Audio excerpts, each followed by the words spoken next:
So today we will start new chapter of partnership. ठीक है, partnership new chapter अपना वो अपन स्टार्ट करते हैं।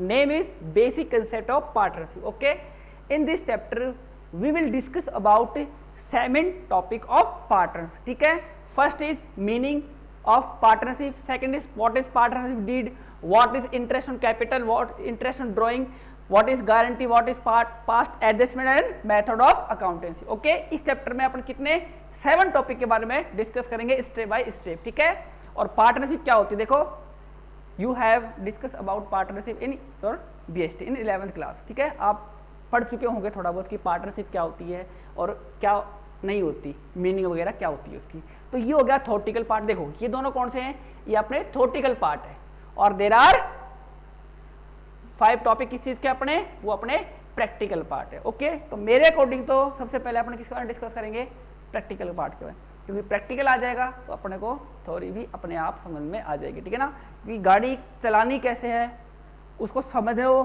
उससे पहले भी चलाना सीख लेंगे ना, डायरेक्ट क्या दिक्कत, उसको अपने आप आ जाएगा। तो जो भी रूल और रेगुलेशन बनते हैं वो पहले सीखे जाते हैं, उसके आफ्टर उस पर रिसर्च होके उस पर रूल और रेगुलेशन बनते हैं। ठीक है ना, तो अपन बात करते हैं, टॉपिक बाय टॉपिक चलेंगे। तो अपन स्टार्ट करते हैं शुरू से। ठीक है ना, we will start from beginning, अपन बिगिनिंग स्टार्ट करते हैं। तो अपन जो आज बात करेंगे मीनिंग के बारे में छोड़ो, मीनिंग के बारे में बाद में पढ़ेंगे, बहुत थ्योरेटिकल पार्ट है।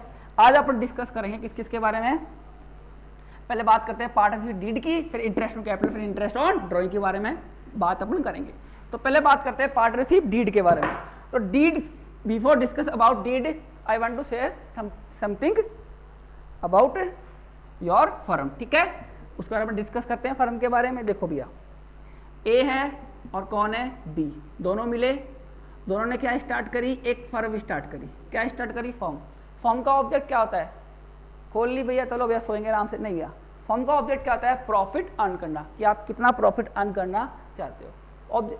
ऑब्वियसली हर बिजनेस का ऑब्जेक्ट यही होता है, प्रॉफिट अर्न करना। ओके, अब आगे समझना इंपॉर्टेंट फैक्टर कि आपने फर्म स्टार्ट कर ली प्रॉफिट को अर्न करने के लिए। ठीक है ना, तो जो भी प्रॉफिट होगा वो फर्म का जो भी प्रॉफिट होगा क्या होगा, फर्म का जो भी प्रॉफिट होगा वो दोनों फर्म किस में बांट, दोनों जो भी पार्टनर होंगे वो आपस में उसको डिस्ट्रीब्यूट कर लेंगे। ठीक है ना, तो प्रॉफिट जो अर्न किया है उन दोनों के बीच में जो भी बात हुई है, ठीक है, उसके अकॉर्डिंग वो दोनों आपस में अपने प्रॉफिट को डिस्ट्रीब्यूट कर लेंगे। ठीक है ना, तो यहाँ पे एक बात निकल के आती है, समझना डीपली, कि ए और बी ने फर्म स्टार्ट करी किस लिए, प्रॉफिट अर्न करने के लिए। अब जो इसमें फर्म स्टार्ट करी है, दोनों अपने अच्छे दोस्त थे, उन दोनों ने कहा कि यार चलो अपन फर्म स्टार्ट करते हैं। तो भैया फर्म स्टार्ट करने के लिए आपको कोई, you have to not go to the any law, आपको किसी लॉ के पास जाने की जरूरत नहीं है कि कोई लॉ के पास जाना है, वहाँ से अपने को इन्फॉर्मेशन कलेक्ट करिए, then after we will start your firm. नहीं, ऐसा कुछ नहीं है। आप जब चाहो जब अपनी फर्म स्टार्ट करो, कैसे भी करो, कोई प्रॉब्लम नहीं, पर वो इनलीगल नहीं होनी चाहिए, वो किसी रूल एंड रेगुलेशन, किसी पब्लिक या किसी डिपार्टमेंट, किसी एंटिटी के अगेंस्ट में जाके उसका काम नहीं होना चाहिए। बाकी आप कुछ भी कर सकते हो, कोई प्रॉब्लम नहीं है। तो फर्म को चलाने के लिए किसी रूल और रेगुलेशन की रिक्वायरमेंट नहीं होती। ठीक है, उसको चलाने के लिए बाकी आप बनाओ वो अलग चीज़ है, बाकी गवर्नमेंट ने ऐसा कुछ नहीं बनाया कि आप आओ, आपको जैसे कंपनी है, if you open any company तो first of all you register your company with SEBI, आपको सेबी के साथ में कॉन्टैक्ट करना पड़ेगा, then after you will start your company, फिर आप अपनी कंपनी को स्टार्ट कर सकते हो। बट फर्म में ऐसा कोई रूल एंड रेगुलेशन नहीं है, फर्म आप कभी भी चलाओ। तो दो दोस्त मिले आपस में, दो भाई मिले, उनको आपस में एक दूसरे पर ट्रस्ट है, ठीक है, वो रिलाय हैं, एक दूसरे के प्रति उनको फैथ है, तो उन्होंने बिजनेस स्टार्ट कर लिया, मतलब कोई कॉन्टैक्ट नहीं किया, ऑरली स्टार्ट कर लिया भैया। अब ऑरल बिजनेस स्टार्ट हो गया, दोनों भाई चल रहे हैं भैया, अच्छा प्रॉफिट कमा रहे हैं, आपस में बांट रहे हैं, कोई दिक्कत नहीं है। लेकिन क्या हुआ, एक दिन दोनों में हो गई लड़ाई, भी पैसा है ऑब्वियसली, तो डिस्ट्रीब्यूट हो गया दोनों में, डिस्ट्रीब्यूट हो गया, लड़ाई होगी दोनों में, तो भैया अब क्या करें, तो दोनों में भी लड़ाई हो गई, तो दोनों किसके पास जाएंगे, दोनों जाएंगे लॉ के पास। किसके पास, लॉ के पास जाएंगे, कानून के पास जाएंगे और बोलेंगे भैया हमारा फैसला करवाओ भैया। अब कानून के पास जाएंगे, अब कानून बोलेगा लाओ भैया एविडेंस लाओ, किसने कितना पैसा लगाया है, किसका क्या नाम है, कितना प्रॉफिट कौन कितना लेगा, कितना क्या लेगा, ऐसा कुछ है ही नहीं। अब दोनों तो मुंह को फुलाए खड़े हैं भैया, किसी कोई एविडेंस ही नहीं हमारे पास। तो एविडेंस क्यों नहीं है, कैसे होगा, आपने तो अपनी पार्टनरशिप जो स्टार्ट करी है वो कैसे स्टार्ट करिए, आपने तो ओरली स्टार्ट करिए, आपने कोई एग्रीमेंट तो किया ही नहीं भैया, कोई एग्रीमेंट नहीं किया आपने। अब तो कोई एग्रीमेंट ही नहीं है तो लो क्या करेगा, लो तो भैया इक्वल समझेगा दोनों को। दोनों भाई हैं यहाँ पे, चाहे ए हो चाहे बी हो, दो भाई आ गए, तो लॉ की नजरों में दोनों क्या है, इक्वल है। अब ये थोड़ी इसने कोई नोबल डीड है, इसकी कोई नोबल डीड है, इसको डिपेंड नहीं करता कोई नोबल डीड पे, किसी ने कोई नोबल डीड करे कोई दिक्कत नहीं है, कोई भी नोबल डीड की हो, बट लॉ की इन, ठीक है, लॉ की नजरों में दोनों क्या है, इक्वल है। तो जो भी आपकी चीजें हैं, प्रॉफिट है, जो भी आपकी फर्म ने प्रॉफिट अर्न किया है ना, चाहे किसने कितना भी पैसा लगाया, कुछ भी आओ, वो प्रॉफिट दोनों में इक्वल बांट देगा लॉ। क्यों? क्योंकि लॉ की नजर में सब क्या होते हैं, इक्वल होते हैं। तो इसलिए कहते हैं, अभी डिस्कस करते हैं आगे। बट तो भैया ओरल केस में क्या हुआ, नुकसान हुआ, क्योंकि जब ओरल केस में कोई एग्रीमेंट ही नहीं है, तो आप क्या प्रेजेंट करोगे, आप एविडेंस के फॉर्मेट में क्या चीज प्रेजेंट करोगे बिफोर कानून के सामने, आप क्या प्रेजेंट करोगे, नहीं है ना। तो इसलिए सबसे बेटर होता है कि आप पार्टनरशिप करो ना, तो कैसे करो, रिटर्न में करो, रिटर्न में करो पार्टनरशिप। एक अपना बढ़िया सा कॉन्ट्रैक्ट बनाओ, क्या बनाओ, एक आपका कॉन्ट्रैक्ट बनाओ, ठीक है, और कॉन्ट्रैक्ट बनाने के बाद में आराम से उसको डिस्कस करो। क्या बनाओ, देखो भैया मैंने आपको अभी क्या बताया, आपने अगर पार्टनरशिप कैसे बनाई है, ओरल बनाई है, तो ओरल केस में अगर कल को लड़ाई हो गई तो किसके पास जाएंगे, लो के पास जाएंगे, और लो दोनों में कर देगा हिसाब को इक्वली क्या कर देगा, इक्वली और इक्वली कर देगा। क्यों? क्योंकि लो ने दोनों को इक्वली क्यों किया, लो ने दोनों को इक्वली इसलिए किया क्योंकि लोगों ने दोनों सब बराबर होते हैं, ठीक है ना। बट अगर आपने एग्रीमेंट कैसे कर लिया, रिटर्न में कर लिया। रिटर्न का मतलब क्या होता है, आपने कॉन्ट्रैक्ट बनाया, उस कॉन्ट्रैक्ट में क्या लिखा, किस पार्टनर ने कितना पैसा लगाया, कौन कितना प्रॉफिट लेगा, किसको कितना इंटरेस्ट मिलेगा, किसको कितनी सैलरी मिलेगी, सब कुछ लिख दिया, किसका क्या नाम है, कहाँ रहता है, क्या एड्रेस है, क्या प्रॉफिट है, क्या अर्न करना है, कैसे बिजनेस चलाना है, उसका बिजनेस का नेचर क्या है, सब कुछ आपने इसमें डिफाइन कर दिया। और देन आप सारी बातों से एग्री होकर दोनों जने, और दोनों ने यहाँ पे ए का और बी का सिग्नेचर हो गया। तो इसका मतलब क्या बन गया, ये आपका रिटर्न एग्रीमेंट बन गया कि कल को अगर इन एब्सेंस ऑफ इंफॉर्मेशन नहीं है तो भैया, तो फिर तो भैया इक्वल काम होगा। लेकिन अगर इंफॉर्मेशन है, अगर आपके पास में कॉन्ट्रैक्ट है, रिटर्न कॉन्ट्रैक्ट, तो आप उसके बेस पे क्लेम कर सकते हो कि भैया मैंने इतना पैसा लगाया है, मैंने इतना पैसा लगाया, तो कॉन्ट्रैक्ट दोनों के साइन भी है। तो ये क्या बन गया, एक अपने पास में एविडेंस बन गया, एक सबूत बन गया, एक क्लू बन गया किस चीज का, कि भैया फर्म के अंदर मैंने इतना लगाया, मैंने इतना लगाया, मेरे को इतना मिलेगा, मेरे को इतना मिलेगा।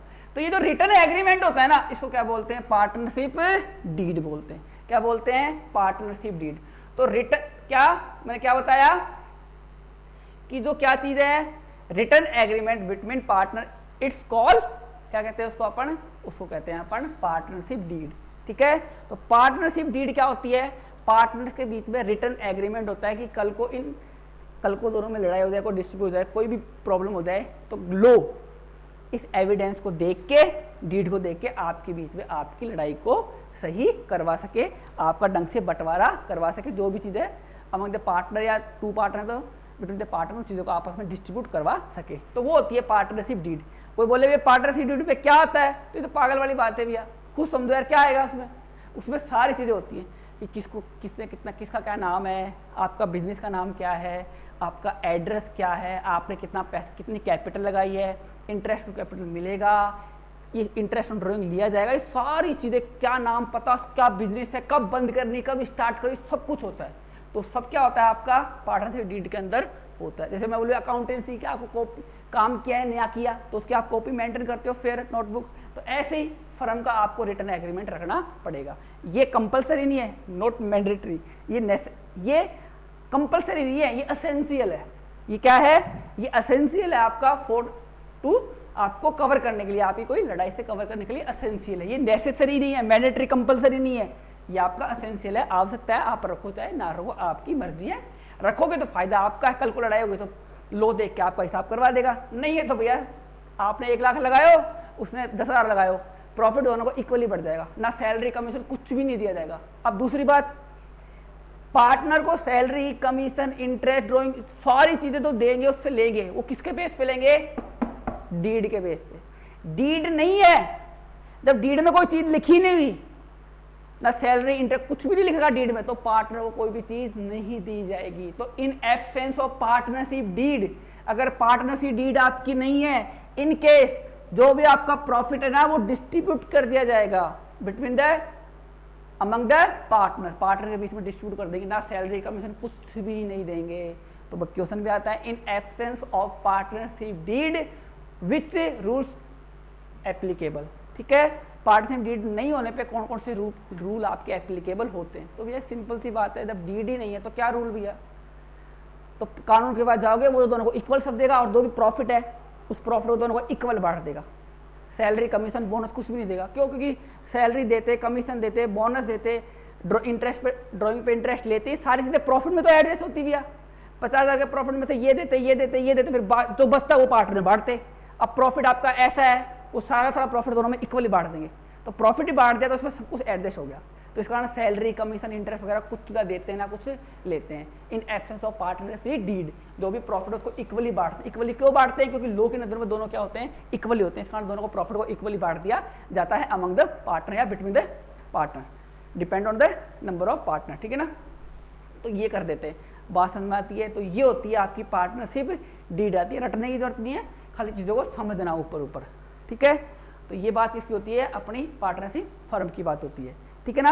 अब आगे चलते हैं, बस ध्यान रखना कि in absence of partnership deed partner को कुछ चीज नहीं देंगे, केवल उसको प्रॉफिट को इक्वली बांट देंगे। बस एक चीज दी जाती है, अगर किसी पार्टनर फर्म को एडवांस दे रखा है या लोन दे रखा है तो उसके ऊपर उसको 6% इंटरेस्ट दे दिया जाता है।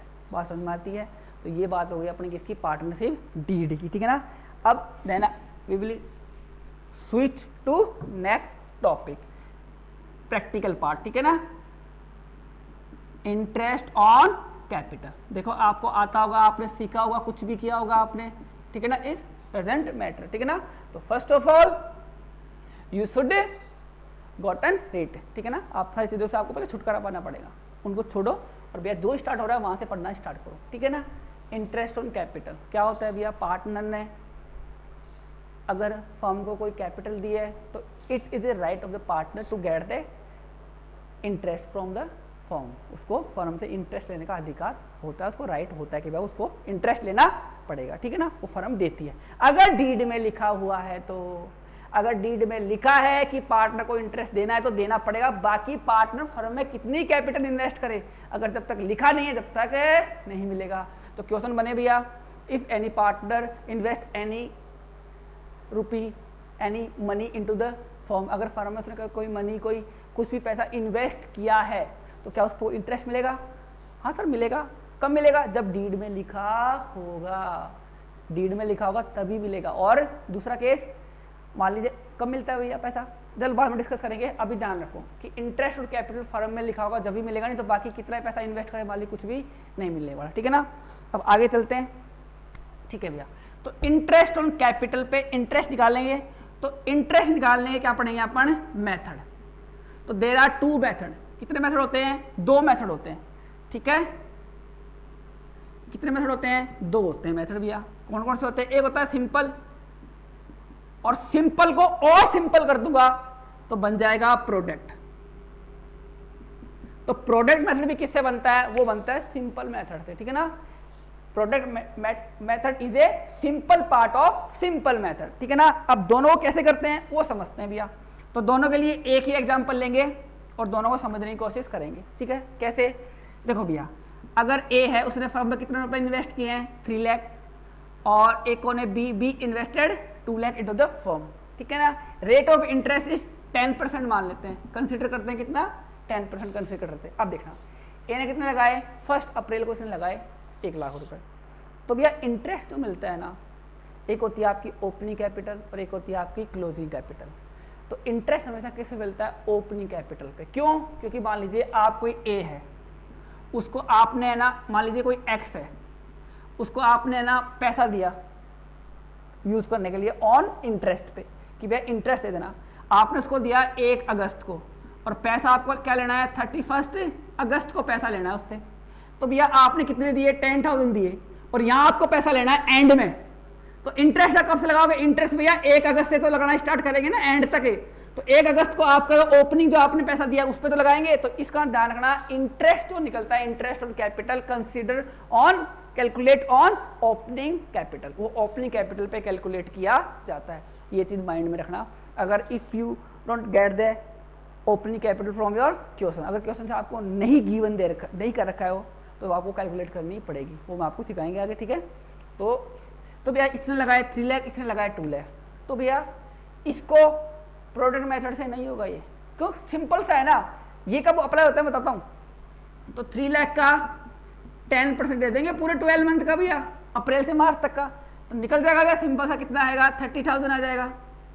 और इसने कितने लगाए 2 लाख, तो 2 लाख का भी इसको 10% मिल जाएगा 12 मंथ का, कितना आ जाएगा 20,000। तो भैया सिंपल सी है, ये सिंपल सा, इसमें कोई दिक्कत ही नहीं है, निकाला भैया, हो गया काम खत्म, बात समझ में आती है। बट अब यहाँ पे अगर ऐसे करें अपन, समझना अच्छी तरह, अगर क्वेश्चन आता है अलग तरीके से, कैसे? ऐसे आया क्वेश्चन अगर कि ए है, उसने 1 अप्रैल 2020 को उसने फॉर्म के अंदर कितने लगाए 20,000 रुपये, कितने लगाए 20,000 रुपये इन्वेस्ट किए, ठीक है भैया, हो गया। उसके बाद आगे चलते हैं, आगे बात करें तो 1 अक्टूबर 2020 को इसने फर्म में कितने लगाए 10,000 रुपये और लगाए भैया, ठीक है भैया, सही बात है। फिर आगे 30 नवंबर 2020 को इसने फर्म के अंदर और पैसा इन्वेस्ट किया, कितना पैसा इन्वेस्ट किया, अपन कुछ भी मान लेते हैं 30,000, कितने इन्वेस्ट किए इसने फर्म के अंदर 30,000 इन्वेस्टमेंट किए, बात समझ में आती है। फिर आगे चलते हैं, फिर आगे 1 जनवरी को 2021 को इसने मान लीजिए 20,000 रुपये और इन्वेस्ट कर दिए, ठीक है। फिर 31 मार्च को इसने 15,000 रुपये और लगा दिए। तो भैया यहाँ पे देखो अलग अलग डेट को अलग अलग अमाउंट वो इन्वेस्ट कर रहा है। तो इन केस सबसे इसको सिंपल मेथड से भी कर सकते हैं, लेकिन जब कोई बंदा बार बार पैसा लगा रहा है, बार बार निकाल रहा है, लगा रहा है, तो उस केस में प्रोडक्ट मेथड क्या रहता है, बेस्ट रहता है। क्यों? अभी देख आप समझोगे। तो पहले इसको सिंपल मेथड से करते हैं, सिंपल तरीके से देखना कैसे करेंगे भैया। पहले इसने कितने लगाए हैं 20,000, रेट ऑफ इंटरेस्ट कितनी मान लेते हैं 10% मान लेते हैं, 10% मान लेते हैं, 10% इंटरेस्ट देना है, बात समझ में आती है, ठीक है भैया। तो सर कितने दिन का? सर अप्रैल टू जब आपका एंड ऑफ द फाइनेंशियल, जब आपका फाइनेंशियल ईयर एंड हो रहा है, और एंड कब होता है कैलेंडर ईयर के अकॉर्डिंग 31 दिसंबर, और अकॉर्डिंग टू फाइनेंशियल कब होता है 31 मार्च को होता है। कुछ भी नहीं कह रखा तो अपन क्या मानेंगे, मार्च मानेंगे। तो अप्रैल टू मार्च कितने मंथ होते हैं 12 मंथ होते हैं, बात समझ में आती है। ये 12 से 12 कट जाएगा, आपका कितना परसेंट आ जाए, कितना आ जाएगा आपका 2,000 रुपये, बात समझ में आती है। तो इस तरीके से अपन इसको सॉल्व कर सकते हैं। आगे बात करें तो आगे कितना दे रखा है 10,000, आगे इसने कितना लगा रखे हैं 10,000, 10,000 का कितना मिलेगा इसको 10% मिलेगा, कितना मिलेगा 10%। कब से कब तक का निकाल लो, अक्टूबर नवंबर दिसंबर जनवरी फरवरी और मार्च, कितने मंथ हो गए आपके 6 मंथ का, कितना हो जाएगा अब, कितना हो जाएगा इसका 500 रुपये ये आ जाएंगे, ठीक है। आगे चलते हैं, आगे इसने पैसा कब लगाया है 30 नवंबर को, तो नवंबर तो गया, नवंबर गया 30, क्या आएगा दिसंबर जनवरी फरवरी मार्च 4 मंथ, ठीक है ना। तो आगे जो इसने 20,000 इन्वेस्ट करे हैं इस पर भी कितना मिलेगा 10, रेट तो सेम रहेगी, लेकिन कितने दिन का 4 मंथ का, कितने का 4 मंथ का, ठीक है। अब 4 मंथ का आप कैलकुलेट कर लेते हैं, कितना आएगा आपका, ठीक है। 20,000 का 10% अपना 2,000 हो जाएगा, और आप उसको 12 से डिवाइड करके मल्टीप्लाई आप 4 से कर देना, ठीक है। तो आपका लगभग आएगा 667 ये आ जाएगा, ठीक है ना। ये आप निकाल लेना, आपको आता है। अब आगे बात करते हैं अगला 1 जनवरी को कितना इन्वेस्ट किया इसने 1 जनवरी को, सॉरी अपने गलत कर दिया, यहाँ पे 30 था, कितना था यहाँ पे था ये आपका 30,000, तो इसने 30,000 किया था, आपने 20 एडवांस ले लिया, तो 30,000 का कितना आएगा आपका 3,000, कितना आएगा 10% 3,000 आएगा, कितने मंथ का आएगा, तो अपन डिवाइड कर देंगे 12 मंथ से कर देंगे, और मल्टीप्लाई कितना निकालना है अपने को 4 मंथ का, ठीक है। तो 4 से मल्टीप्लाई कर देंगे कितने को 3,000 डिवाइड बाई आप 12 कर देना, मल्टीप्लाई 4 से कर देना, कितना आ जाएगा आपका 1,000, कितना आ जाएगा आपका 1,000 रुपये आ जाएगा आपका। और वैसे भी कर सकते हो भैया 3,000 3 करोगे तो 1,000 रुपये आएगा, ठीक है। आगे चलते हैं, अगला कब है 1 जनवरी को कितना किए हैं 20,000 रुपये किए हैं 1 जनवरी को, तो जनवरी फरवरी मार्च कितना इंटरेस्ट मिलेगा 10%, कितने मंथ का जनवरी फरवरी और मार्च, कितने मंथ का 3 मंथ का, बात समझ में आती है। तो ऐसे अपन इसका निकाल लेते हैं, तो डिवाइड बाई 12 से करवा देंगे और मल्टीप्लाई कितने से कर देंगे, ठीक है।